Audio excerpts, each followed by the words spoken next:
नमस्कार विद्यार्थी मित्रांनो, आजच्या तासाला आपण महाराष्ट्राचे प्रादेशिक विभाग आपण बघणार आहोत। महाराष्ट्राचे प्रादेशिक विभाग बघत असताना महाराष्ट्राचे 5 प्रादेशिक विभाग आहेत। एक कोकण, 2 पश्चिम महाराष्ट्र, 3 खानदेश, 4 मराठवाडा, 5 विदर्भ। एकूण 5 प्रादेशिक विभाग आहेत महाराष्ट्रामध्ये आणि त्याच्या अगोदरच्या तासाला आपण कोकण या विभागाची माहिती घेतलेली आहे।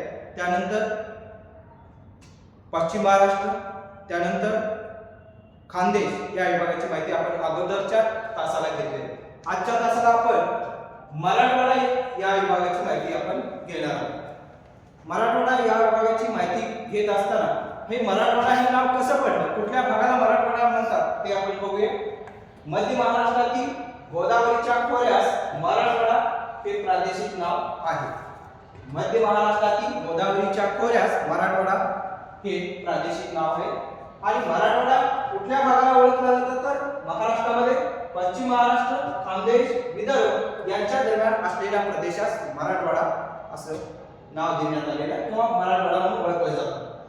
ज्यावेळी भारतात भाषावार प्रांतरचना झालेली नव्हती तोपर्यंत हा जो मराठवाड्याचा भाग आहे तो भाग नोव्हेंबर 1956 पर्यंत हा हैदराबाद या संस्थानाला जोडलेला होता।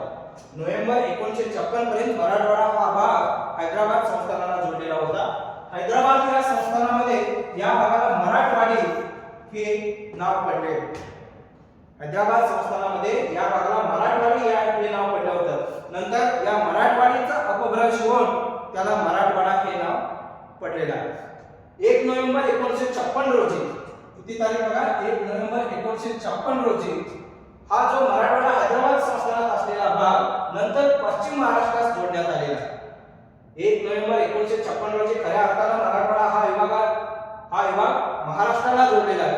त्यात महाराष्ट्रामध्ये पश्चिम महाराष्ट्रास जोडण्यात आलेला आहे। या विभागात औरंगाबाद म्हणजे आताचे छत्रपती संभाजीनगर, हिंगोली, परभणी, लातूर, बीड, नांदेड, उस्मानाबाद म्हणजे धाराशिव आणि जालना या 8 जिल्ह्यांचा समावेश या विभागात होतो।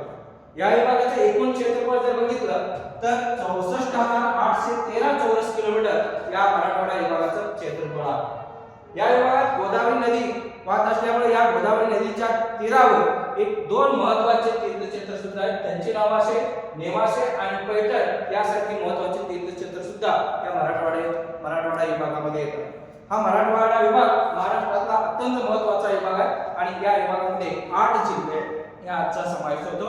अशा पद्धतीने आजच्या तासाला आपण मराठवाडा विभागाबद्दल माहिती घेतलेली आहे। धन्यवाद।